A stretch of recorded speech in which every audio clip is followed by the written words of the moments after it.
പക്ഷെ കുള്ളന്തയിൽ നമ്മൾ ശ്രദ്ധിക്കാനുള്ളത് രാംഗംഗ എന്നൊക്കെ പറയുന്ന മലേഷ്യൻ കുള്ളൻ എന്നൊക്കെ പറയുന്നത് കരിക്കിനെ പറ്റുള്ളൂ. ഇതിന്റെ പലപ്പോഴും ഞാൻ വെട്ടി പരിധിനെ കാണിച്ചു തന്നത് പഴയ വീഡിയോയിൽ നല്ല സൂപ്പർ തേങ്ങയാണ്, കുറ്റിയാടി തേങ്ങ എന്നാണ് ഇത് വികസിപ്പിച്ചെടുത്തേക്കുന്നത്.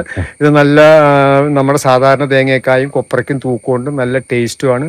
സാധാരണ ഈ ഗംഗാ ബോണ്ടൊക്കെ പുട്ടിന്റെ അകത്ത് ഞാൻ പണ്ടും പറഞ്ഞിട്ട് പുട്ടിന്റെ അകത്തിട്ടാൽ പോലും നമുക്ക് ടേസ്റ്റ് ഉണ്ടാവില്ല. തേങ്ങയൊക്കെ നല്ല സൂപ്പർ തേങ്ങയാണ്. ഇന്നത്തെ നമ്മുടെ വീഡിയോ തെങ്ങ് കൃഷിയെ കുറിച്ചാണ്. നമ്മൾ ബഷീർക്കാട ആ ഒരു തെങ്ങിന്റെയും കുരുമുളകിന്റെയും എന്ത് കൃഷി അവിടെ ഇല്ലാത്തതെന്ന് നമുക്ക് ചോദിക്കാനില്ല, എല്ലാം തന്നെ ഉണ്ട്. എന്നിരുന്നാൽ പോലും നമ്മൾ നേരത്തെ ഈ തെങ്ങിന്റെ തന്നെ ഇത്തിരി കൂടെ 2 കൊല്ലം മുന്നേ, 1.5 കൊല്ലം മുന്നേ തെങ്ങിന്റെ വീഡിയോ ചെയ്തിട്ടുണ്ട്. അതുമായി ഫോളോ അപ്പ് ചെയ്തിട്ടാണ് നമ്മളിപ്പോൾ അടുത്ത വീഡിയോ ചെയ്യുന്നത്. നിങ്ങൾക്ക് കണ്ടാൽ അറിയാം. അതെ എൻ്റെ പിറകിൽ കേൾക്കണ തെങ്ങൊക്കെ നോക്കി നല്ല രീതിയിൽ കായ്ച്ചു നിൽക്കണമൊക്കെ. അപ്പൊ ഇതിനെക്കുറിച്ച് മെയിനായിട്ട് പറയണ തെങ്ങ് വയ്ക്കാം, കൃഷി ചെയ്യാം, എല്ലാം ചെയ്യാം. പക്ഷെ ഇതിനകത്ത് ഏറ്റവും വലിയ പ്രതിരോധമുണ്ട്. കൊമ്പൻ ചെല്ലി, ചെമ്പൻ ചെല്ലി, ഇതിനെ പ്രതിരോധിക്കുക എന്നുള്ളത് വലിയൊരു വെല്ലുവിളിയാ. അതിനകത്ത് ഒട്ടുമിക്ക ആൾക്കാർ തോറ്റുപോയിട്ടുണ്ട്. അപ്പൊ അതിനെക്കുറിച്ച് ചെറിയൊരു വിവരണം അതിനെ പ്രതിരോധിക്കാനുള്ളതും കൂടെ പറയുന്നുണ്ട് ബഷീർക്ക. അപ്പൊ വീഡിയോ എല്ലാവരും ഫുള്ളായിട്ട് കാണാ. നിങ്ങൾക്ക് ഇഷ്ടപ്പെട്ട മറ്റുള്ളവരിലേക്ക് ഒന്ന് ഷെയർ ചെയ്ത് കൊടുക്കുക, ലൈക്ക് ചെയ്യുക, പ്ലീസ് ഒന്ന് സബ്സ്ക്രൈബ് ചെയ്ത് സഹായിക്കുക. നല്ല രീതിയിൽ കായ്ച്ചു നിൽക്കണ തെങ്ങൊക്കെ അതിന് തൊട്ട് ചേർന്നായിട്ട് ഇവിടെ ബഷീർക്കായി നിൽക്കുന്നുണ്ട്. ബഷീർക്ക ഹലോ, പറഞ്ഞോക്കാ. ഇത് പറയാന്ന് വെച്ച് കഴിഞ്ഞാൽ നമ്മളിപ്പോ എന്റെ പേരാണ് നെൽകൃഷി വെച്ച് ബാക്കി എല്ലാത്തിന്റെ വീഡിയോ നിങ്ങൾ ചെയ്തേക്കണെയാണ്. നമ്മൾ ഈ തെങ്ങിനെ കുറിച്ചാണ് ഇപ്പൊ പറയാൻ ഉദ്ദേശിക്കുന്നത്. ഈ തെങ്ങിനെ കുറിച്ച് പറയുമ്പോൾ നമ്മൾ ഈ തെങ്ങ് 2017 ലാസ്റ്റാണ് വെച്ചത്. ആ 2017 ലാസ്റ്റ് വയ്ക്കുമ്പോൾ നിങ്ങളെ കാണിച്ചു തന്നിട്ടുണ്ട്. പിന്നെ ആ തെങ്ങ് ഞാൻ ഈ തൈ ഞാൻ പറഞ്ഞല്ലോ, ഇത് രാംഗംഗ എന്ന് പറഞ്ഞ തെങ്ങാണ്. 3-ാം വർഷം കായ്ക്കുമെന്ന് പറഞ്ഞാണ് എനിക്ക് കിട്ടിയത്. പക്ഷെ 3 വർഷമൊക്കെ കഴിഞ്ഞു പോയി. എന്നാലും 3-1.5 വർഷമായി ഇപ്പൊ കായ്ച്ചു തുടങ്ങിയത്. അപ്പൊ ഞാൻ അതിന്റെ ആദ്യം കായ്ച്ച കാര്യങ്ങളൊക്കെ പറഞ്ഞിട്ടുണ്ട്. പിന്നെ തുടർച്ചയായിട്ട് 2-3 പ്രാവശ്യം ഈ തെങ്ങിന്റെ തന്നെ വീഡിയോ ചെയ്തിട്ടുണ്ട്. അപ്പൊ ഞാൻ പറയാൻ ആഗ്രഹിക്കുന്ന ഒരു കാര്യം വെച്ച് കഴിഞ്ഞാൽ ഈ തെങ്ങ് പരാജയമല്ല. ഈ തെങ്ങ് ആരംഭത്തിലുണ്ടായ രീതിയിൽ തന്നെ കായ്ച്ചു മുന്നോട്ട് പോകാണ്. തെങ്ങ് നമ്മൾ 2017 വെച്ചു. ആ വെച്ച സമയത്ത് ചെറിയ തൈ വെച്ച് നിങ്ങളെ കാണിച്ചു തന്നിട്ടുണ്ട്. പിന്നെ ആരംഭഘട്ടത്തിൽ ചിലപ്പോൾ വൈപ്പുമായി ചില നമ്മുടെ രീതിയും ഇപ്പോഴത്തെ പുതിയ രീതിയാണെന്നുള്ള വ്യത്യാസമൊക്കെ വന്നിട്ടുണ്ടായിരുന്നു. അതിൻ്റെയൊക്കെ കുറച്ച് ഏറ്റക്കുറച്ചിലുകൾ ഉണ്ടായി. ഏതാണ്ട് തൈ തരുന്ന സമയത്ത് പറയുന്നത് പോലെ 3-ാം വർഷത്തിൽ കായ്ച്ചില്ലെങ്കിൽ ഒരു 3-1.5 വർഷമൊക്കെ ആയിട്ട് കായ്ക്കാൻ തുടങ്ങി. കായ്ച്ച വലിയ തെറ്റില്ലാതെ അങ്ങോട്ട് പോകാണ്. 2-3 കായ്ച്ചു നിൽക്കുന്ന 2-3 വീഡിയോ ഞാൻ ചെയ്തിട്ടുണ്ട്. ഇതിൽ പ്രധാനപ്പെട്ട പ്രശ്നം കൊമ്പൻ ചെല്ലിയുടെയാണ്. അതിന് ഞാൻ നമുക്ക് അവിടെ അറിവനുസരിച്ച് കാര്യങ്ങളൊക്കെ ഞാൻ ചെയ്യുന്നുണ്ട്. മാസത്തിൽ 1 പ്രാവശ്യമെങ്കിലും ഞാൻ ഇതിൽ കീടനാശിനി ഒഴിച്ചു കൊടുക്കുന്നുണ്ട്. അത് നമ്മൾ ഇപ്പം ചെയ്യുമെന്ന് പറഞ്ഞു കഴിഞ്ഞാൽ സാധാരണ നമുക്ക് ഏറ്റവും മണമുള്ള രൂക്ഷ മണമുള്ള ഹിൽബാനോ കാരാട്ട് അങ്ങനെയുള്ള മലാത്തിയോണോ ഒക്കെ ഒഴിച്ചു കൊടുക്കാം. ഒരു 100 ml 10 ലിറ്റർ വെള്ളത്തിൽ കലക്കായിട്ട് 2 ലിറ്ററിൻ്റെ കവിളിൽ ഒഴിച്ചു കൊടുത്താൽ ഒരു 5-10 ദിവസത്തേക്ക് ഇതിൻ്റെ മണം ഉണ്ടാവും. അപ്പൊ പിന്നെ ഈ സംഭവം അതിലേക്ക് വരില്ല. അതോടൊപ്പം തന്നെ ഒരു തെങ്ങിന് നമുക്ക് 5 പാറ്റഗുളിക വെച്ച് കൊടുക്കണം. ഈ പാറ്റഗുളിക ഈ വർഷത്ത് പ്രധാനപ്പെട്ട കാര്യം. വർഷത്ത് മറ്റു മരുന്ന് കഴിക്കുമ്പോൾ നല്ല മഴ പെയ്യുമ്പോൾ മണമൊക്കെ പെട്ടെന്ന് പോകും. പക്ഷെ പാറ്റഗുളിയുടെ മണം അവിടെ നിന്നോളും. പാറ്റഗുളിയുടെ മണം ഉണ്ടെങ്കിലും തെങ്ങിയിൽ ഈ കൊമ്പൻ ചെല്ലി വരും. എന്നാലും അത് അധികം നേരം ഇങ്ങനെ പണിതുകൊണ്ടിരിക്കില്ല. ഒരു കുറച്ചൊക്കെ അസ്വസ്ഥത വരുമ്പോൾ ഇത് കടന്നു പോകും. അതുകൊണ്ട് പാറ്റഗുളിക ഏതെല്ലാം മരുന്ന് നിങ്ങൾ ഉപയോഗിക്കുന്നുണ്ടെങ്കിൽ പോലും പാറ്റഗുളിയുടെ കാര്യത്തിൽ നിന്ന് വിട്ടുവീഴ്ച ചെയ്യേണ്ട. കാരണം നമുക്ക് എളുപ്പം കൈകാര്യം ചെയ്യാൻ പറ്റിയതാണ്. നമ്മൾ ഒരു പ്രാവശ്യം വെച്ച് 45 ദിവസം കഴിയുമ്പോൾ വീണ്ടും ഒരു 5 വെച്ച് കൊടുക്കുക. അപ്പോൾ പഴയതോടെ ഇരുന്നോർത്തും കുഴപ്പമില്ല, പഴയതിലും മണം ഉണ്ടാവും. ഈ മണം വന്നു കഴിഞ്ഞാൽ സംഭവം അങ്ങോട്ട് വരില്ല എന്നുള്ളത് വളരെ വ്യക്തമാണ്. പാറ്റഗുളി എങ്ങനെ വെച്ചു കൊടുക്കണം? പാറ്റഗുളി നമ്മൾ ഏറ്റവും മോളിൽ ടോപ്പില് ആണ് വെച്ചു കൊടുക്കേണ്ടത്. ടോപ്പിൽ ഏറ്റവും ടോപ്പല്ല, ഒരു 1-2 കൈയുടെ ഇടയിലായിട്ട് വെച്ചു കൊടുക്കണം. ഒരുപാട് താഴ്ചയ്ക്ക് വെച്ചു കൊടുക്കരുത്. ആ മോള് ആ കൂമ്പും ഈ തെങ്ങിന്റെ ഈ മാംസവുമായിട്ട് ചേരുന്ന ഭാഗം ഉണ്ടല്ലോ, അവിടെയാണ് ഈ സാധനം വന്ന് തിന്നുന്നത്. അപ്പൊ ആ ഭാഗം കണക്കാക്കിയിട്ട് നമ്മൾ വെച്ചു കൊടുക്കണം. അപ്പൊ പിന്നെ ഈ ഒരു കുപ്പി കെട്ടി തൂക്കിയിട്ടാണ് അതൊക്കെ ഞാൻ പണ്ട് വീഡിയോ പറഞ്ഞു പോയത്. അതിന്റെ അകത്ത് വേറെ ചെറിയ കുപ്പിയുണ്ട്. ഈ കുപ്പി ടോപ്പിൽ അടപ്പുണ്ട്. മറ്റേ കുപ്പിയുടെ അകത്തൊരു കുപ്പിയുണ്ട്. അകത്തെ കുപ്പിയിൽ 4-5 പാറ്റഗുളി ഇടാം. പാറ്റഗുളി ഇടുമ്പോ ഇതിങ്ങനെ കെട്ടി തൂക്കി അത് തെങ്ങിനെ ചേർന്ന് കെട്ടിയതാട്ടാ. കൈ വലുതായി കഴിഞ്ഞപ്പോൾ നീണ്ടുപോയി. അപ്പൊ എന്താ വെച്ചാൽ പാറ്റഗുളിയെന്ന് മഴയൊക്കെ പെയ്ത് കഴിഞ്ഞാൽ വെള്ളം അതിലേക്ക് ചാടാതെ പാറ്റഗുളിയുടെ മണം ഒരു മിനിമം കിട്ടിക്കൊണ്ടിരിക്കും. അത് ഇടയ്ക്ക് പലവില വർഷങ്ങളോളം അതിന്റെ അകത്ത് കിടക്കും. അപ്പൊ പഴയതെടുത്ത് കവറിലേക്ക് ഇടാം, പുതിയത് 2 അതിലേക്ക് വെച്ച് കൊടുക്കാം. അങ്ങനെയൊക്കെ കൊടുക്കുമ്പോൾ എല്ലാം കൊമ്പൻ ജെല്ലിക്ക് വേണ്ടി ചെയ്യുന്ന പരിപാടികളാണ്. ജെല്ലിയാ ഇപ്പൊ നമ്മുടെ നാട്ടില് തെങ്ങിന് കാറ്റുവീഴ്ചയും മഞ്ഞിപ്പും കാറ്റുവീഴ്ചയൊക്കെ പരമാവധി കുറഞ്ഞിട്ടുണ്ട്.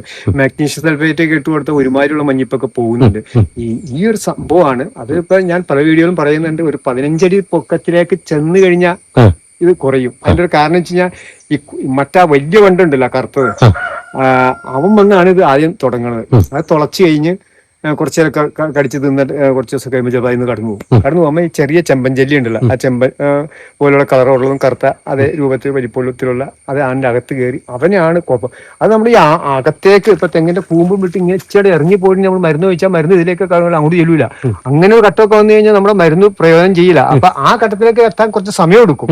അപ്പൊ അതിനു മുമ്പ് നമ്മൾ ഇത് ഒഴിച്ചു കൊടുക്കണം. അപ്പൊ നമ്മൾ ഓരോ 15 ദിവസം അല്ലെങ്കിൽ ഓരോ മാസത്തിൽ ചെയ്യാൻ ഒരു 90% നമുക്ക് രക്ഷയ്ക്ക് എടുക്കാൻ പറ്റുമോ? മാസത്തിൽ ഒക്കെ ചെയ്യുക എന്നുള്ളതാണ് വേറെ വിഷയം. അത് ഓരോരുത്തരുടെ ആ സൗകര്യം താല്പര്യം. ഞാൻ ആലോചിക്കാണ്, ഈ തെങ്ങ് ഏകദേശം ഒരു 10-15 അടിയുടെ മുകളിൽ ഉണ്ടാവൂലേ? 15 അടി ഇപ്പൊ ലാസ്റ്റ് കൊല്ലാണ്ട് ഒരു 15 അടി വായിക്കണം. നിങ്ങൾ ഇങ്ങനെ നോക്കിയാൽ അവന്റെ വൈപ്പ് 20 അടിയാ. അപ്പൊ അതിന്റെ താഴെയാണല്ലോ നിൽക്കുന്നത്. അപ്പൊ ഞാൻ ചോദിക്കട്ടെ, അപ്പൊ ഈ തെങ്ങ് കൃഷി എന്ന് വെച്ച് നിസ്സാര പരിപാടിയല്ല. എനിക്ക് തോന്നുന്നത് കൃഷികളിൽ വെച്ച് ഏറ്റവും ടഫായ കൃഷിയാണ് തെങ്ങ് കൃഷി.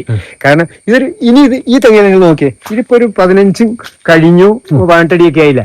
ഇനി ഈ കൊമ്പൻ ജില്ലയിൽ അക്രമം കുറയും. അതിന്റെ ഒരു കാരണം വെച്ച് കഴിഞ്ഞാൽ ഈ വലിയ വണ്ട് വന്നിട്ടാണ് ഇത് തുളയ്ക്കണത്. ആ കറുത്ത വണ്ട് അത് നല്ലൊരു മുഴുത്ത വണ്ട് ഒരു 25-30 ഗ്രാമൊക്കെ തൂക്കം വരും.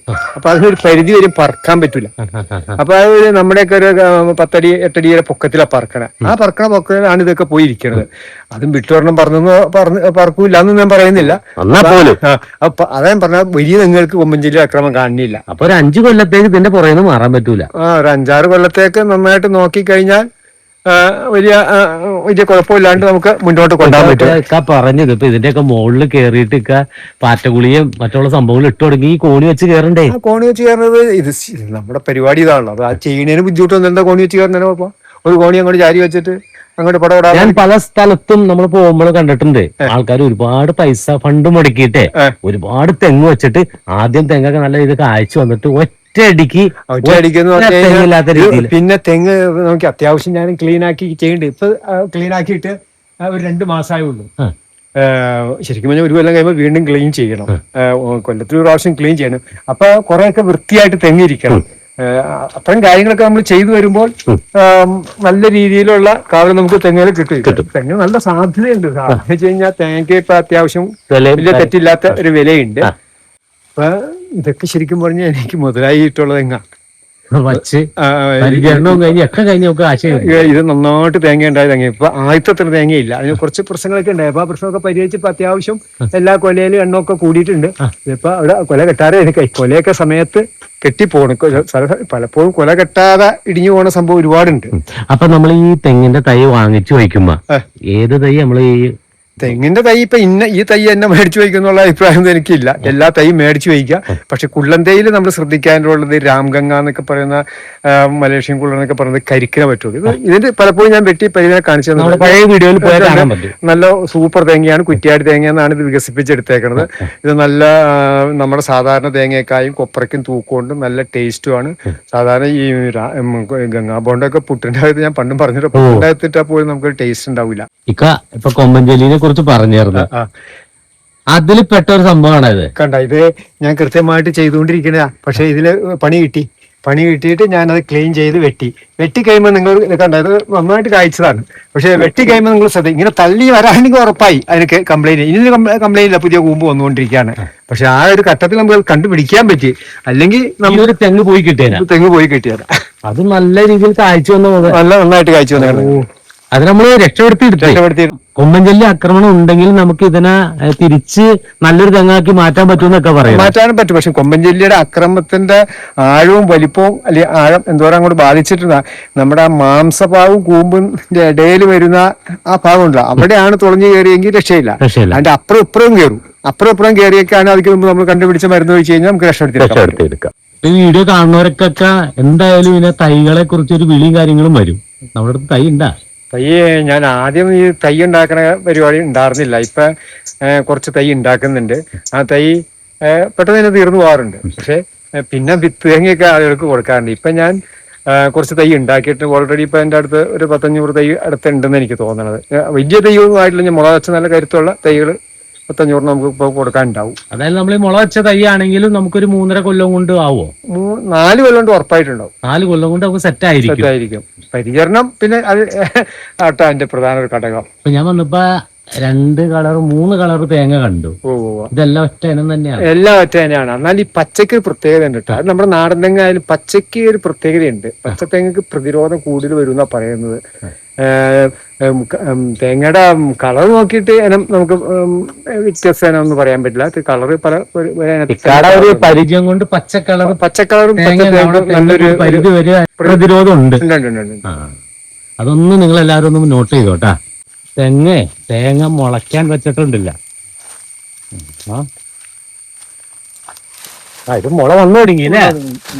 ഇതെന്തിനാ ഈ ചപ്പും ഇതൊക്കെ എന്നെ മുകളിൽ കയറ്റി വരണ? ഞാൻ തേങ്ങ മറിഞ്ഞു പോകാതെ നീർത്തി വയ്ക്കും.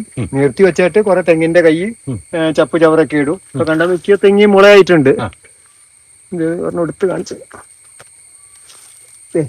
വേരും കയറി വേര് കയറി മുള വരുന്നുള്ളൂ.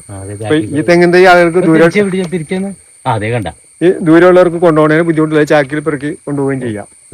ഇത് നേരെ നമ്മൾ മണ്ണി കൊണ്ടു വെച്ചാൽ മണ്ണി കൊണ്ടു വെച്ചാൽ ഒരു ഇത്രം താത്തിയത് വെച്ചാൽ മതി. ഇത്ര ഇങ്ങനെ തേങ്ങ പൊങ്ങിയിരിക്കണം.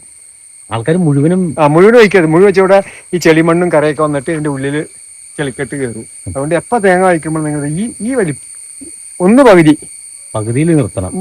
മുളക് വെച്ച് അപ്പൊ നമ്മളതിൽ അത്യാവശ്യം 500 തൈകളും ഉണ്ട് അല്ലേ? ഇതിലും വലിയ തൈകളുണ്ട് നമ്മുടെ കയ്യിൽ? ഇല്ല തൈ എല്ലാം ഈ വലിപ്പം ഉണ്ടാവില്ല. പല സ്ഥലത്തും ഞാൻ മുളപ്പിക്കാൻ വെച്ചിട്ടുണ്ട്. അതെല്ലാം ഒരേ വലിപ്പമാണ്. വലിപ്പം നിങ്ങൾ വലിച്ചെടുത്താലൊന്നും പോകില്ല അല്ലേ? ഇത് ഒരുമാതിരി ഇത്തിരി കൂടെ ഹൈറ്റ്